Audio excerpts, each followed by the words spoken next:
Hello everyone, online classes में बात फिर से आपका स्वागत है। देखिए अपना जो सेकेंड पेपर चल रहा है जिसका नाम है अवकल समीकरण, उसके अंतर्गत हम पहली यूनिट पढ़ रहे हैं जिसका नाम है प्रथम कोटि और प्रथम घात के अवकल समीकरण। ठीक है, और उसमें अपने अब तक 7 लेक्चर हो चुके हैं। कितने लेक्चर हो चुके हैं? 7 लेक्चर हो चुके हैं। आज अपना 8वां लेक्चर है। ओके, तो अब तक अपन ने जो प्रथम कोटि में प्रथम घात के अवकल समीकरण थी उसको जो अपन ने चर पृथक्करण विधि थी उसके माध्यम से कुछ एग्जाम्पल कुछ क्वेश्चन को हल किया था। जो रह गए हैं उनकी जिम्मेदारी आपकी बनती है। तो चर पृथक्करण विधि से जो क्वेश्चन है वो कंप्लीट हो चुके हैं। ठीक है, आज हम एक नई विधि पढ़ेंगे प्रथम कोटि और प्रथम घात के अवकल समीकरणों को हल करने। ठीक है, तो चर पृथक्करण विधि के कंप्लीट एग्जाम्पल ऑफ क्वेश्चन हो जाने चाहिए। इसके अलावा आज की क्लास की बात करें तो आपके सामने दिख रहा है टॉपिक का नाम समघात अवकल समीकरण। अवकल समीकरण का एक प्रकार आप समझिए समघात अवकल समीकरण। सबसे पहले ये देखेंगे कि समघात अवकल समीकरण होती क्या है, पहचानेंगे कैसे हम उसे। उसके बाद उसके हल की बात करेंगे कि भाई ये रूप होता है इसका हल कैसे होगा, उसका प्रोसेस क्या है, तो उसको भी अपन देखेंगे। ठीक है ना। अब ध्यान दें, पहली बात यह है कि समघात अवकल समीकरण तो आपको दी गई होगी, आपको पहचानना भी बता दूंगा, उससे पता चल जाएगा। लेकिन इसको हल करने के लिए अपने को चर पृथक्करण विधि आनी चाहिए। यानी आगे तो बढ़ रहे हैं लेकिन आपको पीछे वाली स्टेज का नॉलेज होना चाहिए। आगे का तो पता है, सॉरी अपने आगे को तो इसको हल करना है अपने को समघात अवकल समीकरण को, लेकिन इससे पीछे वाला जो अपन ने पढ़ा है जिसका नाम था चर पृथक्करण विधि, उसका आपको अच्छे से नॉलेज होना चाहिए। ठीक है मेरी बात, तो चर पृथक्करण विधि वो अच्छे से क्लियर होनी चाहिए। ठीक है, आइए शुरू करते हैं आज की क्लास। अपना टॉपिक का नाम है समघात अवकल समीकरण। नाम क्या है? समघात अवकल समीकरण। सबसे पहली बात, समघात अवकल समीकरण कहते किसे हैं?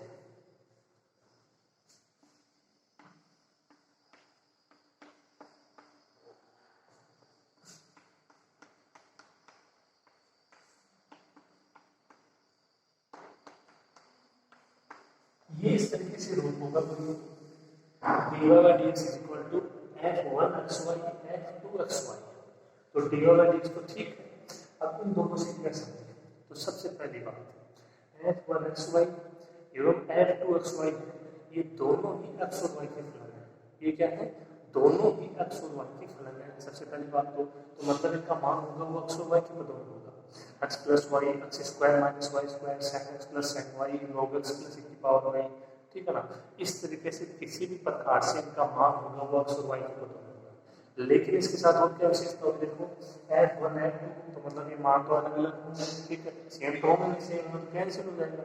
सही है ना बात, तो मान तो अलग अलग होंगे। अब देखो इंपॉर्टेंट देखो समघात का क्या मतलब है? घात वो समान होनी चाहिए, घात वो समान होनी चाहिए। तो देखो यहाँ पे क्या मतलब है कि जो यहाँ पे फलन है f1xy और f2xy, ठीक है, इनकी घात है, इनके प्रत्येक पद की घात है वो समान होनी चाहिए।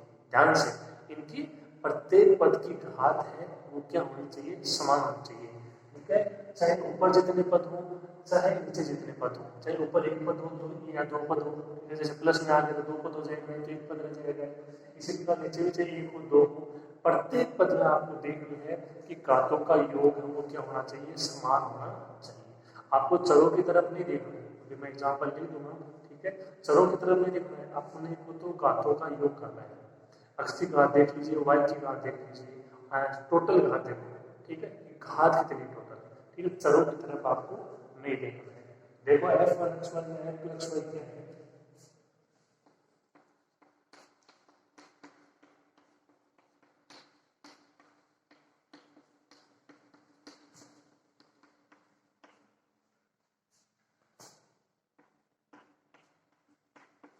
जहाँ f1xy तथा f2xy है वो दोनों ही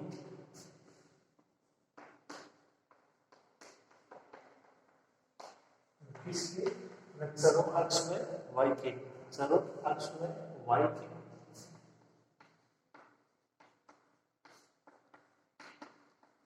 समघात फलन है। कैसे फलन है? समघात फलन है। अब समघात फलन है तो इसका मतलब आप समझ लीजिए अच्छे से। अर्थात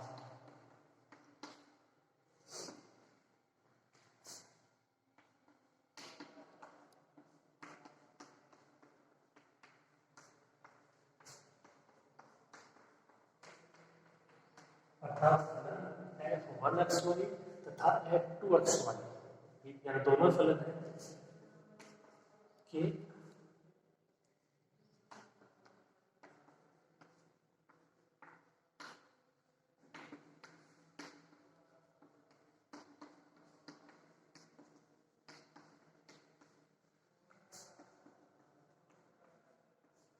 अर्थात फलन F1xy तथा F2xy के प्रत्येक पद को, अब मैंने आपको सिंपल रूप में बता दिया है, अभी हम एग्जाम्पल लिख देंगे और क्लियर हो जाएगा। ये प्रत्येक पद की घातों का योग है वो क्या हो? समान हो।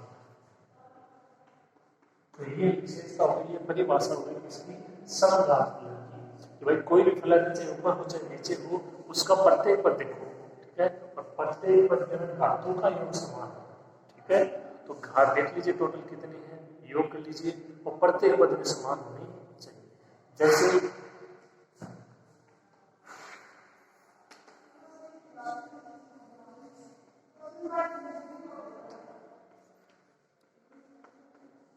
जैसे मान लो कोई अवकल समीकरण dy by dx is equal to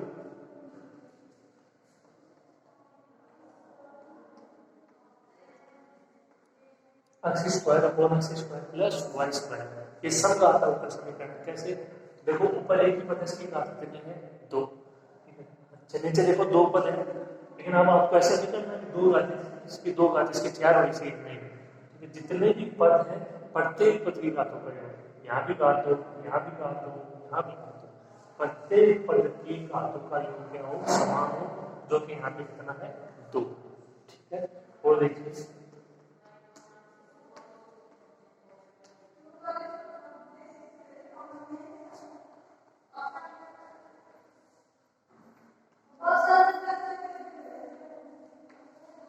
dy by dx is equal to x square y upon x y square plus y cube।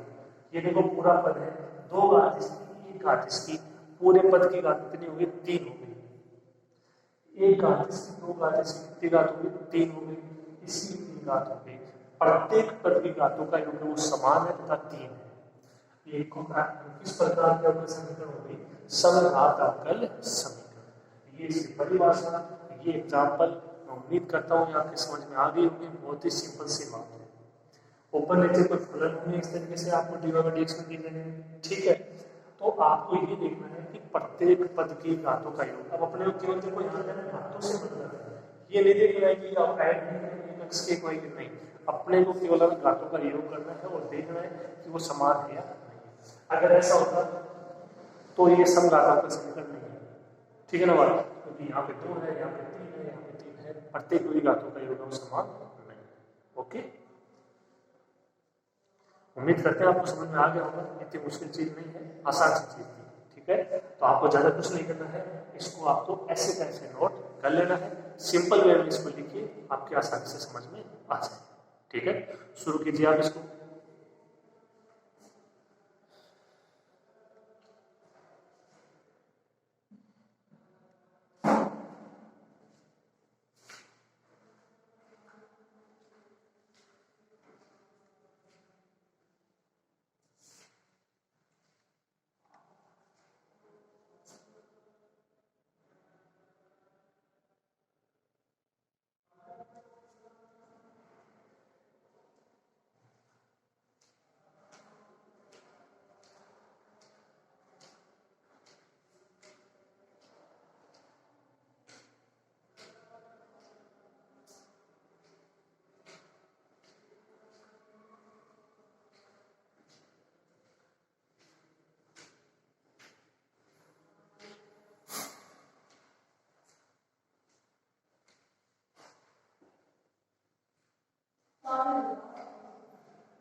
देखिए समघात अवकल समीकरण का हल पहचान का तरीका आपको मैंने बता दिया है, ठीक है। एग्जाम में केवल इतना लिखा हुआ आएगा, हल कीजिए और अवकल समीकरण दे दी जाएगी। पहचान आपको पड़ेगा कि ये समघात अवकल समीकरण है या नहीं। तरीका आपको मैंने बता दिया है, परिभाषा बता दी अच्छे से, एग्जाम्पल भी लिख दी, और भी आप अपनी तरफ से भी एग्जाम्पल लिख सकते, ठीक है। अब बात करते हैं इसके हल की। इस समघात अवकल समीकरण है उसका हल क्या होगा, उसको हल कैसे करोगे, तो देखिए उसका प्रोसेस आसान सा प्रोसेस है। आपको क्या अप्लाई करना है, जहां जहां पे y है उसकी जगह अप्लाई करना है vx। अक्सर आप जानते हो स्वतंत्र चर y है वो आश्रित चर है, तो ये v क्या है, तो देखो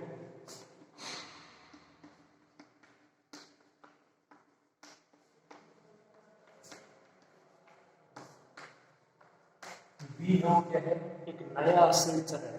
v है वो क्या है, एक नया आश्रित चर है।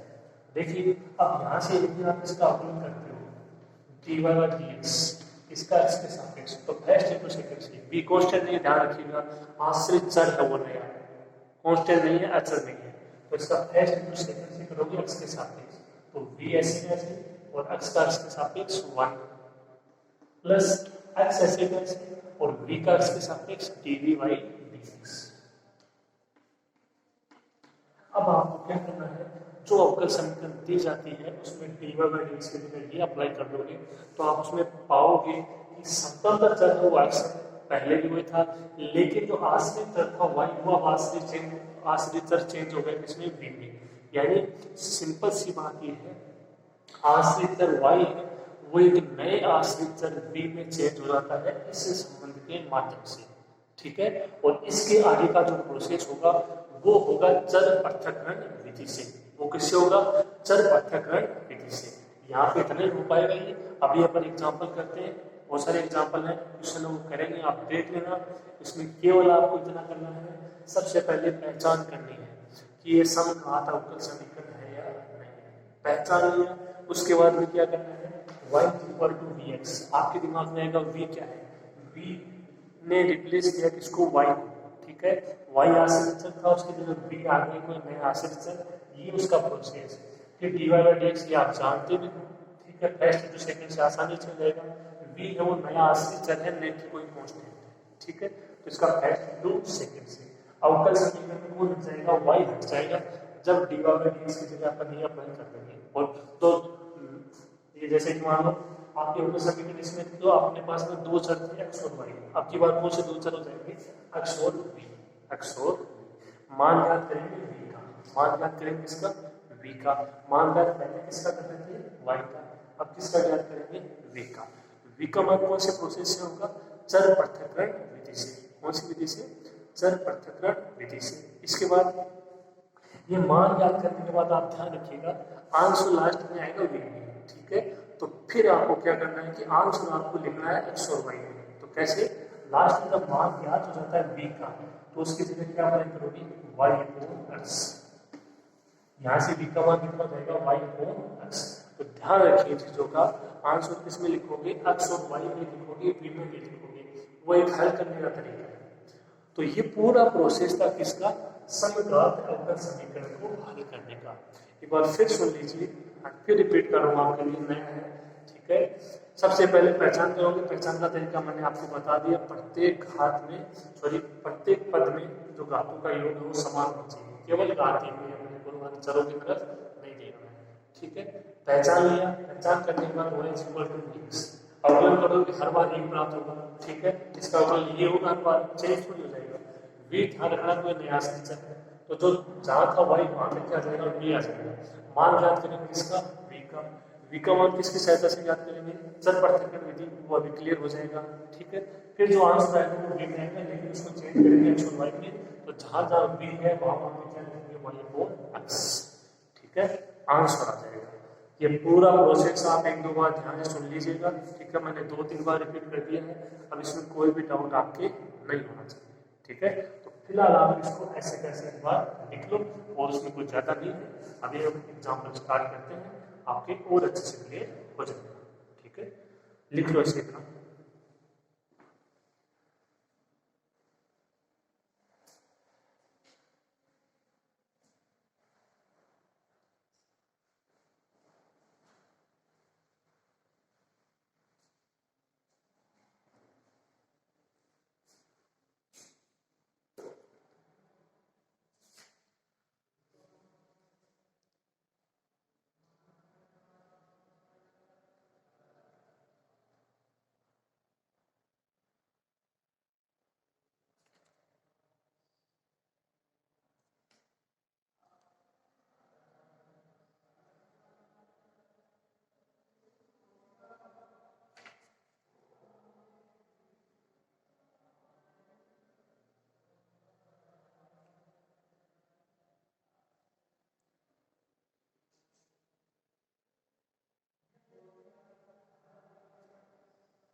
देखिए पहला क्वेश्चन है अपने सामने, ध्यान से समझिए, बहुत ही इंपॉर्टेंट क्वेश्चन है, 2-3 बार एग्जाम में पूछा जा चुका है।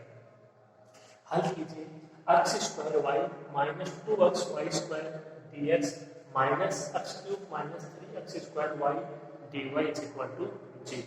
ठीक है, अब आप कहोगे तो m d x plus m d y के रूप में है, एम और एन एक्स और वाई के फलन है, लेकिन क्या आप देखिए कि ये फलन है, इसका चर पृथक्करण विधि से समाकलन हो सकता है क्या? dx है, उसके साथ देखो x का फलन भी रहेगा, तो ये भी रहेगा, ये भी रहेगा, तो इसको हटा दिया तो x हट जाएगा, नहीं हटाया तो ये रह जाएगा y। समझ रहे हो ना बात को? तो मतलब थोड़ा बहुत आपको आइडिया खुद से लगाना होगा कि ये है वो चर पृथक्करण विधि द्वारा हल हो सकता है या नहीं हो सकता है।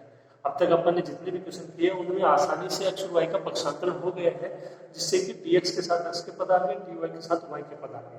लेकिन आप आज खुद देखिए मैंने जितने भी पद हैं, ठीक है, उनके हिसाब से क्या ऐसा संभव है कि dx के साथ अब x के पद आए, dy के साथ आ जाएगा तो y के पद एकदम ना शुद्ध रूप में, तो ऐसा संभव नहीं। ठीक है, लेकिन आप थोड़ा सा दिमाग कर लो तो देखो घात इसकी भी घात इसकी भी, थोड़ा सा आप इसमें आइडिया लगा सकते हो, लेकिन सबसे पहले आप इसको dy और dx के रूप में लिखोगे। तो देखिए शुरू करते हैं।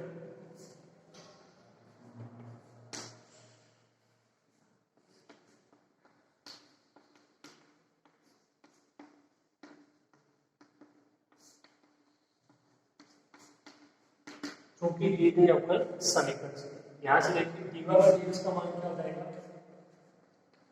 और देखो इतना तो आपको डायरेक्ट अप्लाई करना होगा, प्लस माइनस आप जानते हो, जैसे ये उधर जाएगा प्लस का हो जाएगा, हम निकाले dy और dx, तो ये इधर रहेगा, ये इसके भाग में आ जाएगा, तो सिंपल सी चीज है। देखो तो dy और dx का मान कितना हो जाएगा,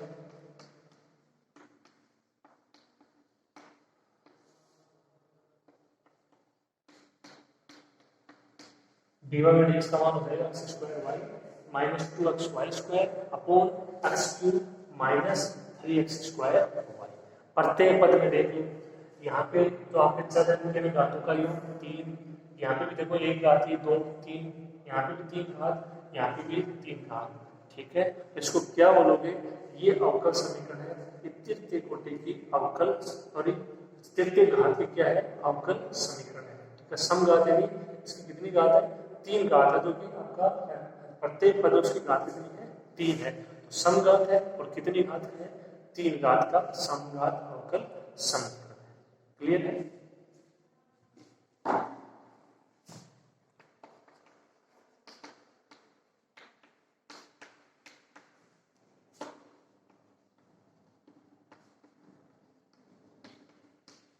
अपन ने पहचान लिया इसको, एक समघात अवकल समीकरण है, कितने घात का, 3 घात का। अब आगे का प्रोसेस पहचानने के बाद में y is equal to vx, y is equal to vx, अवकलन कर दीजिए इसका इसके सापेक्ष, हर बार सेम रहेगा, dy by dx का मान कितना आ जाएगा, v plus x dv by dx।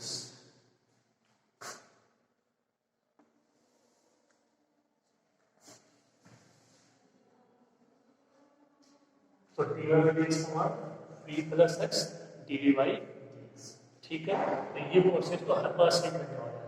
अब देखो अपने करना क्या है, dy by dx के लिए तो ये अप्लाई हो जाएगा, और इसमें जहां जहां y है वहां पे क्या अप्लाई कर देंगे, vx कर देंगे, हल कर लेते हैं। ठीक है, काटापीटी करके क्या बचता है उसके बाद हल होगा चर पृथक्करण विधि से। ओके, तो आइए करते हैं, देखिए dy by dx की जगह ये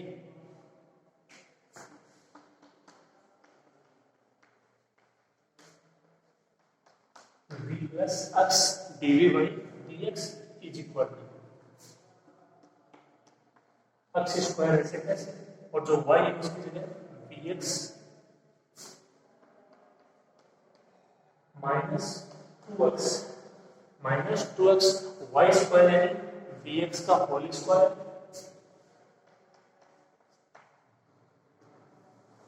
अपॉन x क्यूब ऐसे कैसे, इसमें y है ही नहीं, माइनस ये 3x स्क्वायर ऐसे कैसे, और y की जगह vx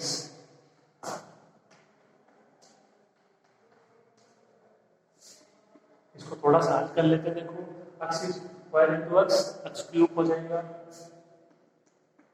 तो एक्स क्यूब इंटू वी, ये भी देखो v square x square into x, तो इसमें भी 2x क्यूब, लेकिन अब की बार वी स्क्वायर आएगा साथ में, तो 2x cube we square upon ये ऐसे कैसे एक्स क्यूब, इसमें देखो x square into x, x cube, लेकिन वी आएगा 3x क्यूब वी। ठीक है, तो इस तरीके से आप हल कर सकते हो। ऊपर से क्या कॉमन आ जाएगा, एक्स क्यूब कॉमन आ जाएगा, नीचे से भी एक्स क्यूब कॉमन आ जाएगा, एक्स क्यूब से एक्स क्यूब कैंसिल। ओके, इस तरीके से आपको हल करना है। मैं उम्मीद करता हूँ कि आपको प्रोसेस समझ में आ रहा होगा, बहुत ही आसान सा प्रोसेस है, बस एक बार आपको इसको ढंग से समझने की आवश्यकता है। ठीक है, यहाँ तक लिख लीजिए आप।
तो देखिए यहाँ तक अपने इसको हल कर लिया है। ये मान किसका है, एक्स क्यूब है, ये मान किसका है, ये x v plus x d v by d x.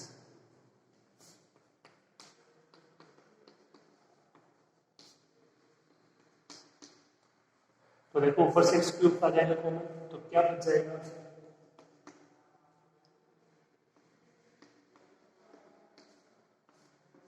X cube common आ जाएगा तो बच जाएगा v minus 2v square, v minus 2v square. ठीक है, हो जाएगा आसानी से, ये 2v स्क्वायर और नीचे से एक्स क्यूब कॉमन आएगा तो ये बच जाएगा 1 माइनस 3, क्या बच जाएगा 1 माइनस 3v, एक्स क्यूब से एक्स क्यूब कैंसिल,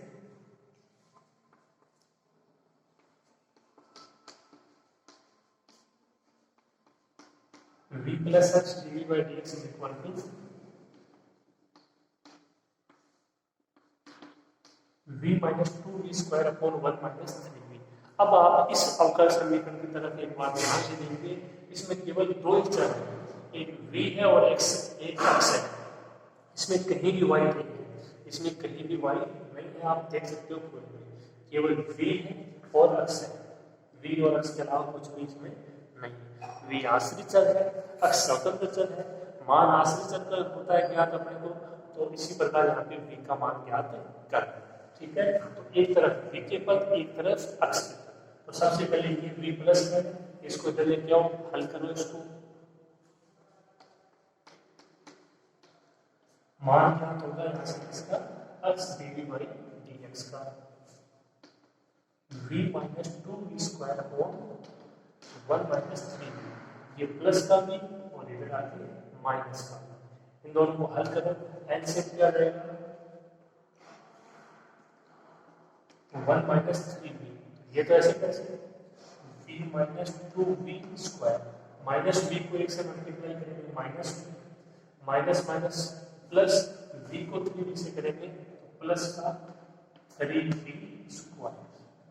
ठीक है, ये तो जोड़ वाके आप आसानी से कर लोगे, v से v कैंसिल, माइनस का 2v स्क्वायर प्लस का 3v स्क्वायर, तो ये प्लस का v square upon 1 minus 3v, v square upon 1 minus 3v, ये किसका मान है, ये मान है x dv बाई dx। ठीक है, हो जाएगा यहाँ तक आसानी से, कोई दिक्कत नहीं। फिर देखते हैं आगे।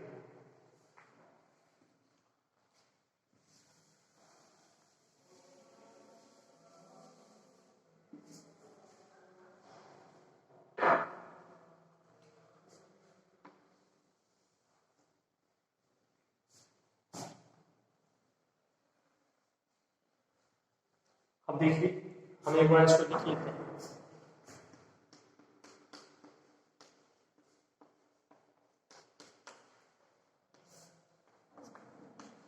अच्छा, dv by dx का मान v square upon 1 minus 3v। अब इसमें क्या करना आपको, एक तरफ इसमें x के पद, एक तरफ v। तो देखो dv यहाँ पे है तो आपको इधर लाने होंगे v के पद। अब dv तो उधर जाएगा नहीं, अपॉन में थोड़ी होगा। देखो समाकलन dx इधर है तो dx उधर जाएगा, तो x भी उधर जाएगा। तो इसको ठीक से लिखना आना चाहिए आपको।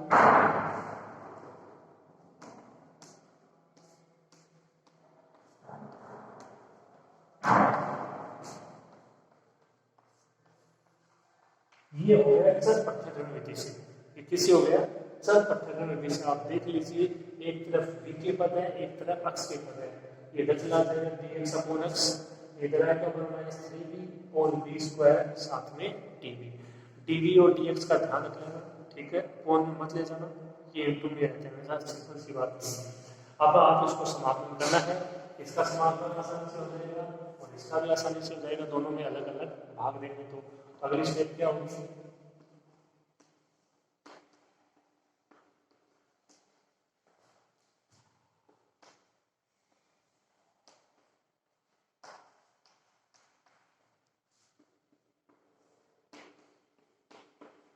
तो इसका दोनों तरफ समाकलन करेंगे। समाकलन में चले जाएंगे, इधर लगा के एक कॉलम अलग करेंगे, एक में भाग लग जाएगा v स्क्वायर का साथ में dv, तो और ये माइनस 3 कांस्टेंट है बाहर, v अपॉन v स्क्वायर ये हो जाएगा 1 अपॉन v, dv इसके साथ जाएगा, इसके समाकलन में चले जाते हैं। अब आप देख लीजिए, तीनों का बहुत ही आसानी से आप समाकलन कर सकते हो। इसका भी हो जाएगा, इसका भी हो जाएगा और इसका भी हो जाएगा, ठीक है, कोई दिक्कत नहीं है। देखिए थोड़ा सा प्रोसेस है वो बड़ा हो चुका है, क्योंकि चर पृथक्करण विधि में इंक्लूड होगी, साथ में समघात अवकल समीकरण को हल करने का जो प्रोसेस है वो भी इसमें इंक्लूड होगा। ओके, हम उम्मीद करते हैं आपके समझ में आ रहा होगा। प्रोसेस नया जरूर है, लेकिन अब आपको धीरे धीरे आगे बढ़ना ही होगा, और ये तब भी संभव है जब आप उसको साथ साथ में हल करते जाओगे, पढ़ते जाओगे, कॉन्सेप्ट को समझते जाओगे और एग्जाम्पल और क्वेश्चन साथ साथ में करते जाओगे, तभी चीजें आसान होंगी, नहीं तो चीजें आसान नहीं है। सीधी सी बात है, समझ लीजिए आप अच्छे से। ओके, क्लियर हो गया होगा, लिख लो इसको।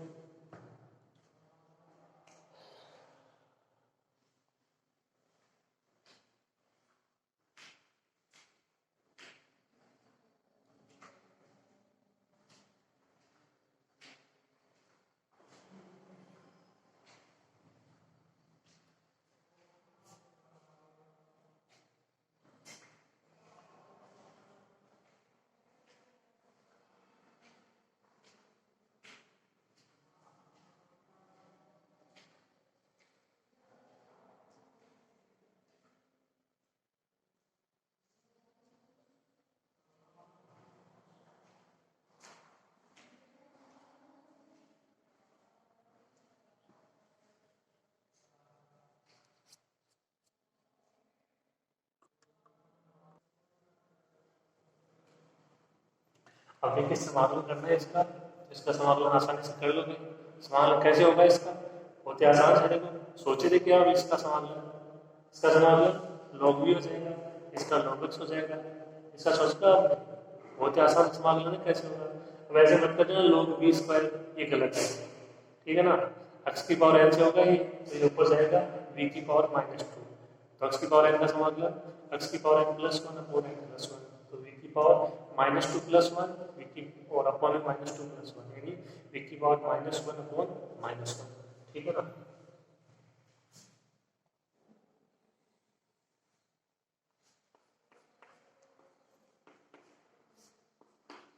ये इसका समाकलन -3 ऐसे उसका log v हो जाएगा और ये log x हो जाएगा, और log के रूप में आ रहे हैं तो log c कांस्टेंट ले लेते हैं,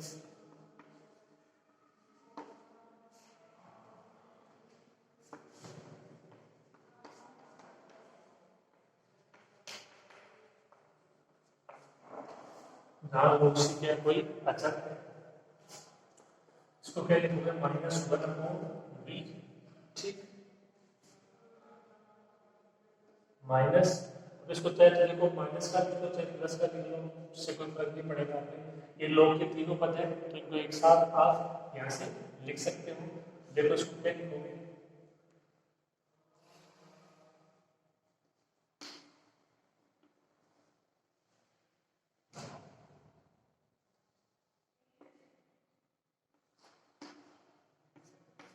ये v की पावर 3 हो जाएगा माइनस लोग v, ये माइनस कैसे रहता है ना, इसको इधर लिखेंगे प्लस कर देंगे, आप यहाँ प्लस में लिख सकते हो, आंसर सेम है, कोई दिक्कत नहीं होगी। ये हो जाएगा log cx, log n plus log n, log m है log cx -1/b log cx plus log b cube, की बात से log n plus log n log mn -1/b log cx v cube, cx v cube या फिर cx v cube is equal to e की power -1/b। ये log इधर आएगा तो e की power -1/b cx v cube, cx v cube.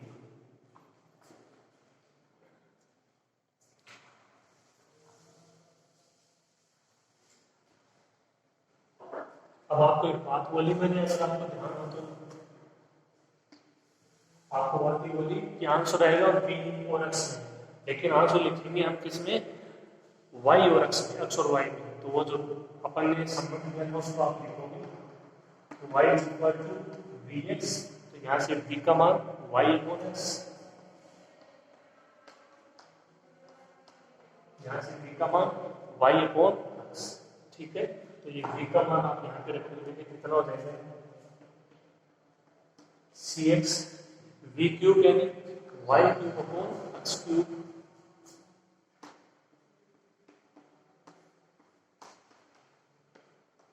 e की power minus ये 1/b, v का मान y अपॉन x, तो ये कितना हो जाएगा e की power minus x upon y। ठीक है, इतना तो कर ही सकते हो। x क्यूब कैंसिल हो जाएगा, x स्क्वायर हो जाएगा, c y square upon x square, sorry y cube नहीं, इज इक्वल टू e की power minus x upon y। ठीक है, यहाँ तक छोड़ दोगे सही होगा, या फिर c y cube x square उधर चला जाएगा, e की power minus x upon y। ये आपका आंसर है, cy cube is equal to x square e की power minus x upon y। तो ये पूरा प्रोसेस है वो आपके सामने है, इसमें चर पृथक विधि भी अप्लाई हुई है। ठीक है, इसमें समघात अवकल समीकरण का प्रारूप है, जो प्रोसेस है वो भी अप्लाई हुआ है। ठीक है, उम्मीद करते हैं क्वेश्चन आपके बहुत अच्छे समझ में आया होगा, वो 2-3 बार एग्जाम में पूछा जा चुका है, इंपॉर्टेंट क्वेश्चन है, अच्छा क्वेश्चन है। ठीक है, समझ में आ गया होगा, कंप्लीट कर लीजिए इसे।